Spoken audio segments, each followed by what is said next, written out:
Hey everybody, I'm Julie Barrett, founder of Conservative Ladies of America and Conservative Ladies of Washington, and I just wanted to give you a little context for this video that you're about to watch. Today, on January 28th at 8 a.m. Pacific time, our leadership team testified in the Senate Education Committee on 3 different bills that we opposed and that we have been asking citizens to sign in on. A couple days ago, I put out a video that you can watch here about the Senate Education Chairwoman who had been working with political action committees and lobbyist groups to try to silence our efforts, try to make sure that the lobbyist and special interest groups' voices were heard above the citizen voices. And so we wanted to make sure that we showed up today to testify in the Education Committee and let them know that the citizens of Washington are trying to send a message to them. The public schools in Washington state have continued to have declining academic success rates while they continue to ask taxpayers to spend more and more money every year to fund education that is failing the students of Washington. And it's time for the legislature to do right by the students, do right by the taxpayers, and take measures to improve student academic success rather than continue down this road of indoctrination and shutting parents out of their students' education. So I hope you enjoy these testimonies. Let us know what you think. I am here. Please begin. Hello. Thank you. Good morning. For the record, my name is Genie Magdula, and I'm a founding member of Conservative Ladies of Washington. We are a grassroots organization representing over 20,000 ladies, men, parents, grandparents, and concerned citizens in Washington state. I am speaking in opposition to Senate Bill 5080. I looked up the young advocates at West Bank Financials who are scheduled to testify on this bill and totally commend their efforts at teaching youth about financial literacy. One of their founders, William Chang, is a political and economy math major at Williams College. Great job. I would love for him to come to Washington state and advocate for our students to meet minimum math requirements because our school system is not doing that. Only 39.7% of Washington students meet math standards.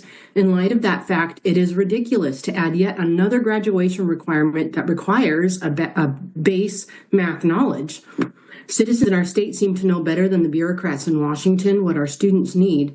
1,193 concerned citizens signed in opposed to this bill.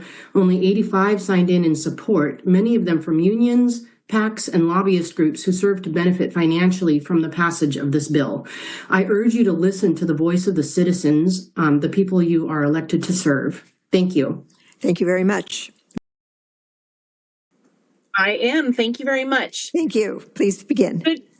Good morning. For the record, my name is Joyjald, and I am the Programs Director for Conservative Ladies of Washington. We are a grassroots organization representing over 20,000 ladies and men, parents and grandparents, concerned citizens in Washington state. I am speaking in opposition to Senate Bill 5327. We are in strong opposition to any bill which adds more graduation requirements to the nearly insurmountable existing high school graduation requirements. Adding new additional requirements causes undue stress on students who then find themselves juggling schedules to fit the never-ending list of requirements. Many students must give up elective courses which bring many of them to school in the first place, like the arts. Some even forego sports because of the class load foisted upon them by politicians and bureaucrats, as it is just too much for their developing minds and their mental health to manage. 50% of Washington state students are not meeting standard in ELA, 60% in math, and 56% in science. These numbers represent a fundamental failure of the public school system in Washington state. 1,180 concerned citizens signed in opposition to this bill. Only 8 signed in support. Many of those are from unions, PACs, and lobbyist groups who serve to benefit financially from the passage of this bill. I urge you to listen to the voice of the citizens, the people who you elected to serve. Thank you. Thank you. Of Washington, I believe. Yes. Good morning. Thank you for allowing me the privilege to testify before you today. For the record, my name is Julie Barrett. I'm the founder of Conservative Ladies of America, which started right here in Washington state.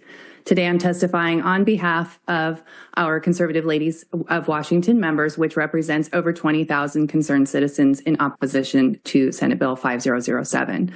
Our members have grave concerns about this bill. Chronically absent is defined in this bill as missing 10% of school days, about 18 days of the school year, and includes excused absences. This threshold could be easily met with a bout of COVID and a family vacation during school days. According to the bill, on page 3, line 27, the school and or community partners could make home visits to these families. Considering the numerous proposed bills this session that aim to exclude parents from their child's education information, this is extremely concerning to our members. The school should not have the authority to make home visits. The behavioral and mental health supports in this bill are also concerning, especially in light of this committee's intention of removing parent access to student mental health records in other proposed legislation. The OSPI report card has continued to show declining results in student achievement over the last several years, all the while funding for the schools continues to rise in an effort to supposedly fix this problem. Clearly, we're missing the mark.